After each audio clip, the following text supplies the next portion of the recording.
Hi, எல்லோருக்கும் வணக்கம். எல்லோரும் எப்படி இருக்கீங்க? Welcome back to my channel. வாழ்கிறதுக்கு தைரியம் இல்லாமல் செத்துட்டான், கோழையாக ஒரு முடிவு எடுத்துட்டான் அப்படின்னு நிறைய பேரை நம்ம சொல்கிறோம் இல்லையா? அதாவது சூசைட் பண்ணிக்கிறவங்கள நம்ம பேசுகிறோம். அந்த சூசைட் எப்படிப்பட்ட ஒரு மன வேதனை வலி இருந்தால் வாழவே வேண்டாம், நம்ம போய் சேர்ந்துட்டா போதும் அப்படின்ற முடிவு எடுத்திருப்பாங்க. ஆக்சுவலி வாழ்கிறத விட சாவறதுக்கு தாங்க தைரியம் ஜாஸ்தி வேணும். இந்த டாபிக் நான் ஏன் இன்றைக்கி பேசுகிறேன்னா, எஸ்டர்டே அதாவது நேற்று யூடியூப் நான் அப்படி பார்த்துட்ருக்கும்போது ஒரு பொண்ணோட சூசைட் கேஸு லைக் ரிதன்யா மாதிரியே தான் அதுவும் இருந்தது. லவ் மேரேஜு, பட் வரதட்சணை கேட்டு அடித்து கொண்டுட்டாங்க அப்படின்லாம் சொல்லிகிட்டு இருந்தாங்க. நம்ம ஏன் வீணாக போனவனுங்களுக்கும் ஒரு நரி மாதிரி ஒரு இது இருக்கவங்களுக்கு நம்ம ஏங்க இரையாகணும் சொல்லுங்கள் பார்க்கலாம். தூக்கி போட்டு வந்துட்டே இருங்க, பிடிக்கலையா செட் ஆகலையா விட்டுட்டு வந்துட்டே இருங்க. சும்மா அதை இழுத்து பிடிச்சி வச்சுக்கிட்டே இருக்க என்ன ஆகுது? நம்ம தான் நம்ம லைஃப்பை லூஸ் பண்ணுறோம். இந்த சூசைடுன்ற விஷயத்தில் நான் பார்த்த வரைக்கும் நிறைய கேசஸில் பேரண்ட்ஸ் கூட இருக்கவங்க அவங்க பண்ணுற மிஸ்டேக் தான். என்னடா இவங்க இப்படி சொல்கிறாங்களேன்னு யோசிக்காதீங்க. எத்தனை பேரண்ட்ஸ் அவங்கவுங்க குழந்தைங்க சொல்கிறது, அதாவது நியாயமாக ஒரு பிரச்சனை நடக்குது அந்த பொண்ணு சொல்கிறா அப்படிங்கும்போது நியாயமாக எத்தனை பேர் கேட்குறாங்க? யாருமே இல்லைங்க கேட்குறதுக்கு. என்ன சொல்கிறாங்க?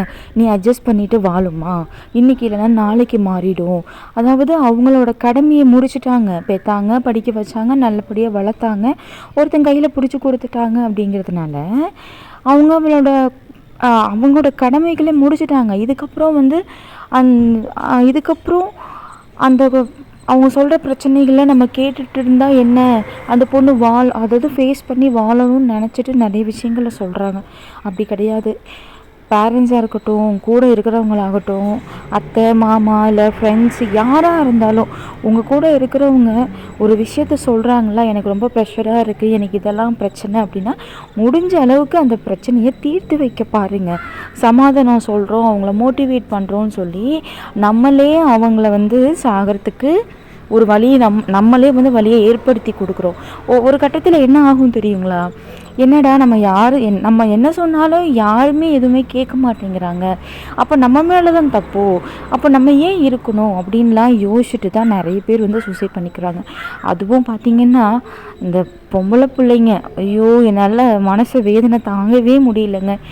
அவ்வளோ அழகாக படிக்கிறாங்க, அழகாக இருக்காங்க, திறமையாக இருக்காங்க, ஏர்ன் பண்ணுறாங்க. அப்படி ஏன் கிளியை வளர்த்து குரங்கு கையில் கொடுத்த மாதிரி ஒரு விஷயத்த கல்யாணன்ற பேரில் ஒரு ட்ராமாவை நடத்தி ஐயோ எனக்கு என்ன சொல்கிறதுனே தெரியல.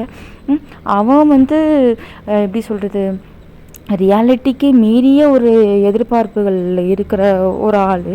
இந்த குழந்தைங்க பேலன்ஸ் பண்ண முடியாமல் அவங்களோட லைஃப்பையே விட்டுடுறாங்க.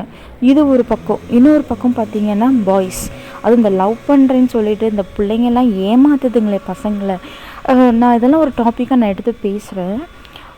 ஃபஸ்ட்டே பிடிக்கலன்னு சொல்லிட்டு ஒதுங்கிக்கணும். அதுதான் ஒரு நல்ல மனிதனுக்கு அழகு. அதை விட்டுட்டு இருக்கிற வரைக்கும் அவனை யூஸ் பண்ணிக்கலாம், இருக்கிற வரைக்கும் அவனையும் யூஸ் பண்ணிக்கலாம், அவளையும் யூஸ் இந்த கேசஸில் பார்த்திங்கன்னா பொண்ணுங்க பசங்க ரெண்டு பேர் மேலேயுமே நிறைய மிஸ்டேக்ஸ் இருக்குது. ஒரு சைடு பார்த்திங்கன்னா பையன் கரெக்டாக இருப்பான், ஒரு சைடு பார்த்திங்கன்னா பொண்ணு கரெக்டாக இருப்பாள். இது எல்லாமே நம்ம சொல்கிறது பொண்ணுங்க தான் தப்பு, பசங்க தான் தப்பு அப்படின்னு நம்மளால் பேச முடியல. எல்லாத்துக்குமே என்ன வேணும் அப்படின்னா மன தைரியம். எவ்வளவோ விஷயங்கள் டேக்கிள் பண்ணி வரோம், இதை பண்ணி வர முடியாதா? தேங்க்யூ. யோசிச்சு பாருங்கள். பை.